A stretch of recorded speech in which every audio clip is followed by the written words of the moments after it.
트럼프가 대통령 취임하게 되면 첫날부터 TPP를 탈퇴하겠다. 즉 미국과 일본이 주도해서 만들어 온 거의 이제 다 된 환태평양 경제 동반자 협정을 탈퇴하겠다고 밝혔습니다. 자, 우리의 법과 일자리를 되찾기 위해 취임 첫날 할 수 있는 행정조치 목록을 만들고 만들라고 정권 인수팀에 요청을 했는데, 무역 분야에서는 미국의 잠재적 재앙이 될 수 있는 TPP에 탈퇴하겠다라는 뜻을 밝힐 거다, 이래 말했습니다. TPP는 본격적으로 발족도 못하고 끝나버릴 것 같습니다. 대신 미국의 일자리와 산업을 돌려줄 공정한 양자무역 협정을 협상하겠다, 이렇게 말을 합니다. 각 나라들과 미국의 이해에 따라서 FTA 같은 이런 부분들을 전부 다시 협상을 하겠다는 이야기죠. 자, 트럼프는 TPP 탈퇴를 갖다 공식으로 내걸었는데, 이 TPP 폐기를 취임 100일 내 최우선 과제로 이렇게 결국 제안을 했습니다.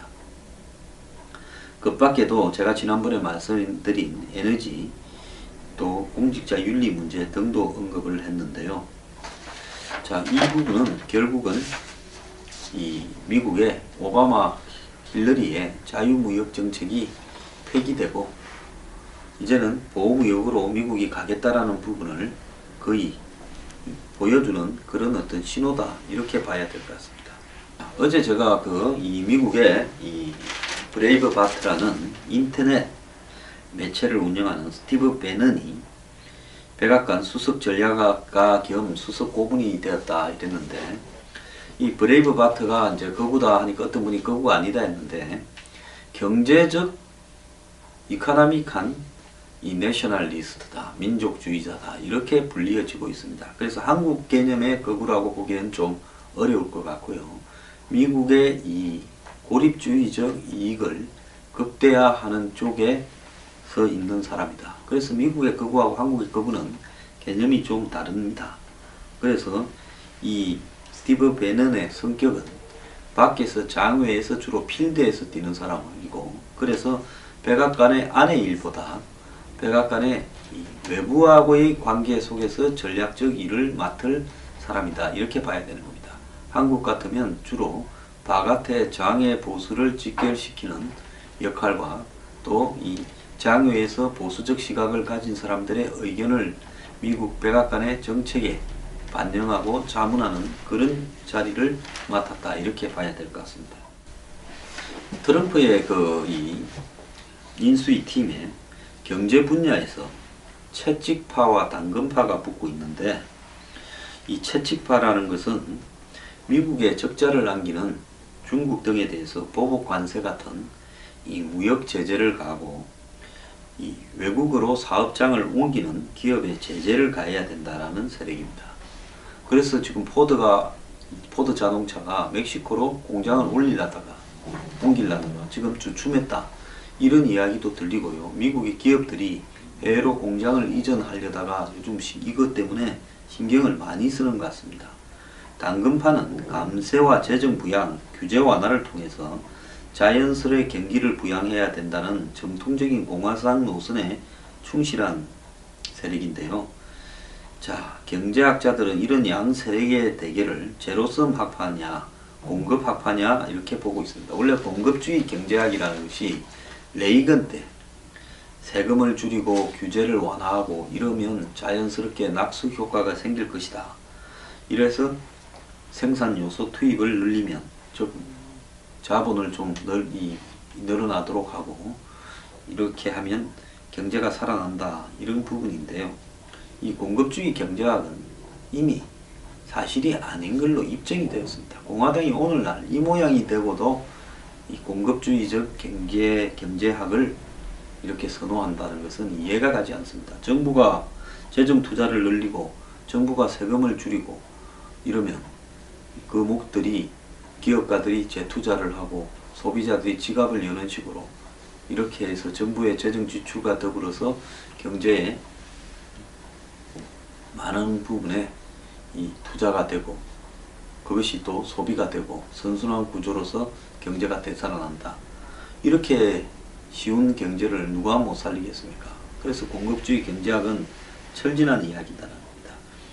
그러다 보니까 채찍바의 거두로 트럼프 인수위에 신실세로 떠오른 제프 세슨스 상원 의원이 이렇게 등장하고 있는데, 이 사람은 오랜 세월 무역 규제와 이민 조건 강화를 주장해 온 사람인데, 자, 이 세슨스 의원은 미국의 이익을 위해서 매우 미국이 강하게 중국 등 어느 나라와도 붙어야 된다, 이런 이야기를 하고 있습니다.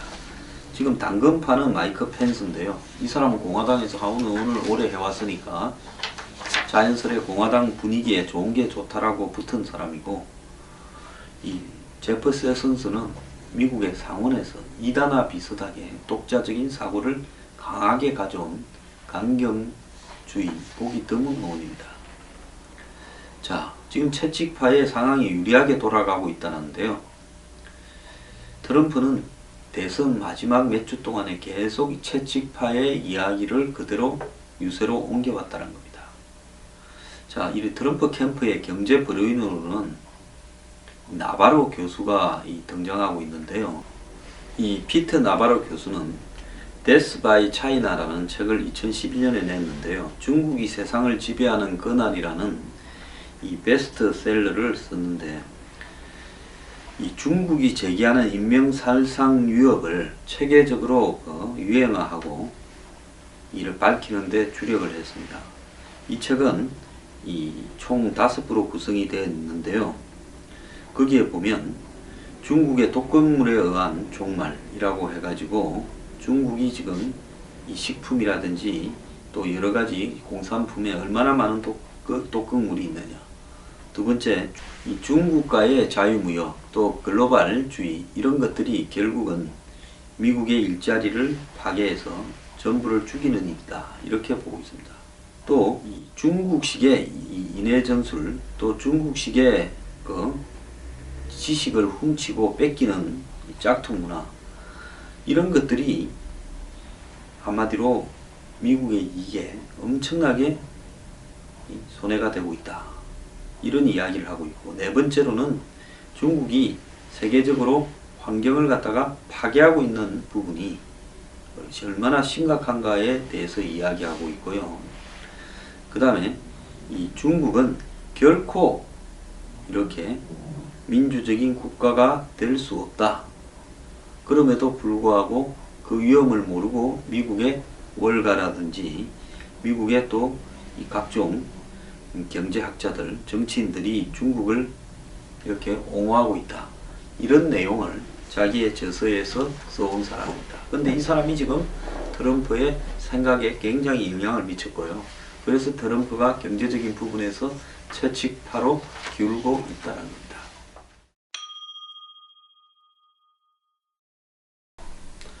예, 한국 이야기 좀 하겠는데요. LCT, 제가 지난번에 이영복 회장이 부산 해운대 LCT뿐만 아니라 2007년에 서울 독산동에 한 35,000평쯤 되는 육군 도하부대 부지까지도 같이 동시에 받아갔다.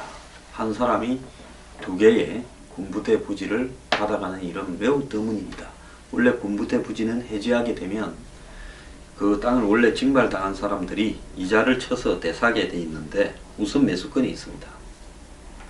그런 거를 무시하고 이영복 회장에게 돌아간 부분에, 또 이영복 회장이 오래전부터 부산의 군부대 부지, 독산동 군부대 부지 인근 땅을 차명 등으로 사들여서 나중에 자기가 확보한 군부대 부지와 더불어서 은행에서 프로젝트 파이낸싱을 할 때 이 비싼 가격으로 되팔았다.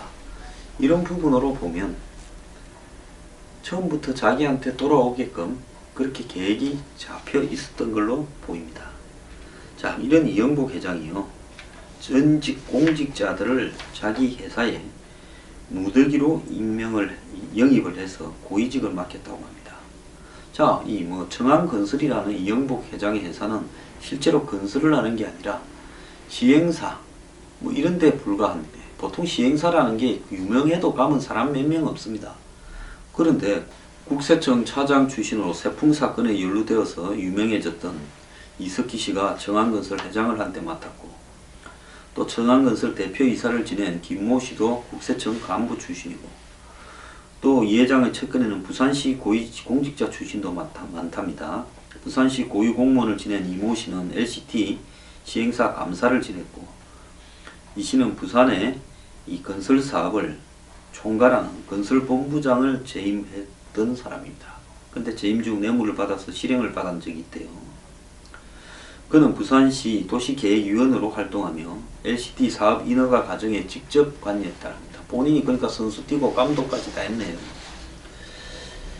그리고 이 18일 피의자 신분으로 검찰에 소환된 정기룡 전 부산시 경제특보도 2008년부터 14년까지 LCT 총괄 프로젝트 매니저와 시행사인 LCT PF의 사장을 지냈다고 합니다. 또 이 밖에도 국가정보원 부산지부 차장을 지낸 정모 씨가 이영복 회장 페이퍼컴퍼니 대표를 맡았고, 육군소장 출신 군 고위 간부가 청안건설 부사장직을 맡았고, 또 정관 출신 변호사를 영입해서 민행사의 방패막이로 썼다고도 합니다. 참 대단한 사람입니다. 그래서 부산시 그 다음에 중앙정계법 쪽에 전부터 다 끼고 있으면서 이렇게 마음대로 주물러 왔는데요. 검찰이 LCT에 대출된 이 돈 중에서 물린 돈이 6천억이 넘는데 6,200억쯤 된답니다. 그런데 이 LCT 대출을 알선했던 브로커 중에는 전직 고위관료 연예인 검찰 출신들이 있는데, 검찰 수사가 이런 특혜 대출로 지금 향하고 있다, 이렇게 보고 있습니다. 지금 LCT 프로젝트 파이낸싱에 빌렸다가 갚아주고 이제 분양 들어오고 난 다음에 받은 돈으로 갚아주고 남은 게 6,200억인데요. LCT PF 대출 맺은 16개 금융사 중 12곳이 돈을 빌려줬는데, 절반은 부산은행, 경남은행, 외국계 은행이라고 합니다. 나머지 절반은 보험, 증권, 캐피탈이 됐는데요. 시중은행인 KB, 국민, 신한, 하나 등 대형 은행들은 하나도 참여하지 않았다는 겁니다. 2조 7천억짜리 대형 프로젝트에 계산이 밝은 시중은행들이 등을 돌렸다는 것은 그만큼 위험한 거고, 그래서 이들이 참가 안 하고 아까 말한 부산은행, 경남은행 등이 참가를 한 겁니다. LCT는 자금 모집 단계부터 브로커들이 움직여서 자금이 많았다고 하는데요. A은행 관계자는 총 7곳의 브로커가 찾아와서 LCT에서 돈을 빌려달라고 했고, 전화로 빌려달라고까지 하는데 합치면 15곳이 넘는다, 이렇게 이야기를 합니다. 근데 이 브로커들은 누가 하느냐? 전직 금융당국 고위인사, 검찰 출신, 고위급 공무원 출신, 연예인 등이 뒤섞여 있었다고 합니다. 요즘 연예인들이 대출 브로커까지 하는 줄도 몰랐네요. 자, 거물 브로커들이 접촉을 해서 겁이 났지만은 심사숙고 끝에 거절했다라고 이야기를 합니다. 사업 개요를 보니까 사업장 주변 도로 등 문제될 인허가가 한둘이 아니었는데, 그래도 인허가가 실제로 나는 것을 보고 놀랬다고 은행은 이야기하고요.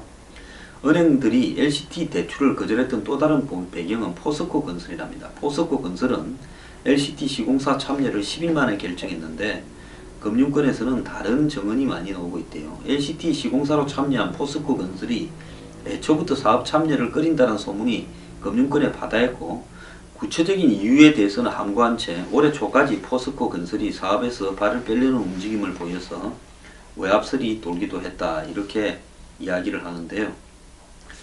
자, 포스코 건설이 이름에도 불구하고 지금까지도 거기에 물려 들어가 있는 것도 정말 신기한 일이고요. 은행들이 봤을 때는 사고날 부분이라고 해서 들어가지 않았지 않겠습니까? 근데 뭐 최근에 LCT 수사는 대통령이 지시할 정도로 의혹을 내니까 이 부분에 대해서는 수사가 잘 될 것 같습니다. 김무성 전 대표는 기자들하고 만나가지고 최근에 LCT 수사를 이렇게 하는 것은 부산 의원들을 압박하는 거다, 이것도 옳지 않다, 대통령이 직접 이야기한 것은. 그래서 여러가지 이유도 있겠지만은 결국 검찰 수사가 발표되면 혐의가 있다고 하면 대통령을 탄핵해야 된다, 이렇게 말했습니다. 자, LCT가 앞으로 대통령 탄핵과 한국 정치권에 어떤 영향을 미칠지 지켜봅시다.